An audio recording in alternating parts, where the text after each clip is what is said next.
आजची रेसिपी आहे पावभाजी। सगळ्यात प्रथम मी कुकरमध्ये फ्लावर, मटर, गाजर आणि बटाटा बॉईल करून घेतलेला आहे 3-4 शिट्ट्या मारून आणि ते एकजीव केलेला आहे, मिक्स केलेला आहे। बॉईल झाल्यानंतर कढई ठेवलेली आहे। कढईमध्ये थोडं बटर आणि तेल घालून घेतलेलं आहे।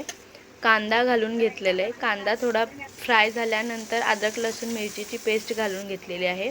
त्याच्यानंतर टोमॅटो घातलेला आहे। टोमॅटो नरम झाल्यानंतर बारीक हिरवी शिमला मिर्च कापून ठेवलेली आहे ती घालून घेतलेली आहे। ती फ्राय झाल्यानंतर थोडीशी धना पावडर, हळदी पावडर, मिरची पावडर आणि पावभाजी मसाला घालून घेतलेला आहे आणि त्यांचे एकजीव केलेला आहे। त्याच्यानंतर आपण शिजवून घेतलेली भाजी मिक्स केलेली घालून घेतलेली आहे।